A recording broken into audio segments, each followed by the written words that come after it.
In a memo to top donors, Hillary Clinton's campaign has a new explanation for her private server, claiming she simply followed the practice of secretaries before her. Now that excuse under fire. The comparison with Secretary Powell is... Come on, can we... Wait, forgive me. No, forgive me. You told me you would allow me to push back, and I want to push back. I'm sorry. Hillary Clinton is running for president.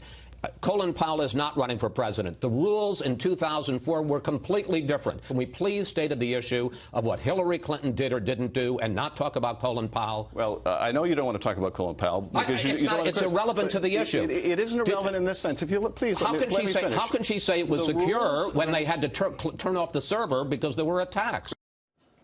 Well, and Fox News senior judicial analyst Judge Andrew Napolitano says this is a faulty comparison, and he joins us now to explain. All right, so the DNC and others, defenders of Hillary Clinton, have found their talking point. It's just exactly what Colin Powell did. Are they right?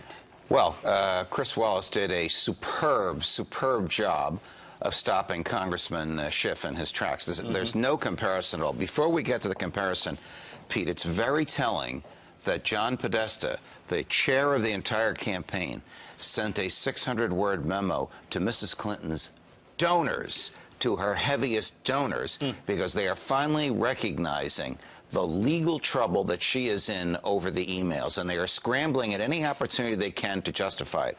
First, they said it was allowed. It was allowed. The Inspector General took care of that. Then they said it's just a security check.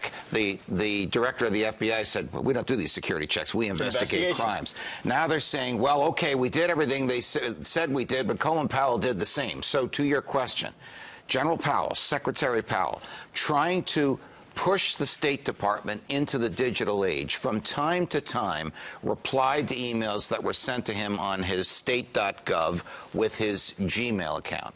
Under no circumstances of which we are aware was there material that was confidential, secret, or top secret. At the most, this was done a few dozen times. Mrs. Clinton diverted all 66,000 of her emails, 100% of them, from the government server to her private server. When the government asked for them back, she only gave half back. Of the half she gave back, they found 2,200 that contained state secrets in them. That's the espionage right there, the failure to secure state secrets. What makes it worse, as always happens in these cases, is the lying, the lying, the lying. Now she's dispatching these members of Congress to lie for her. Indeed, she has to. And here's an excerpt from John Podesta, the memorandum you talked about that they put out over the weekend. Said the secretary has once again acknowledged this was a mistake. She believes she was following the practices of other secretaries.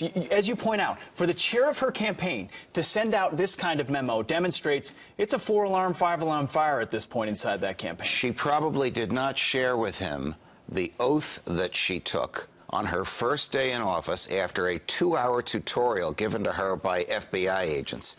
During the oath, she swore that she understood her obligation to secure state secrets, that they were secret by virtue of the contents of the documents. The content, correct, not by whether or not there's a magic stamp on the top of it.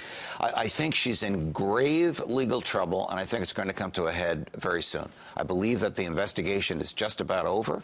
They are negotiating to sit down with her as we speak. I believe that they will interrogate her in the next 2 or 3 weeks and ask the Justice Department to bring all the facts to a grand jury. If that happens, she'll be indicted because the evidence of her guilt is overwhelming just from the public record. Grave legal trouble. You've been on this story from the very beginning. Thank you for clarifying. You're right. Gmail account, a few emails. Private server, 66,000 emails. That's all you need to know. Only her most ardent supporters could say those two things are the same. Indeed. All right. Judge, thanks.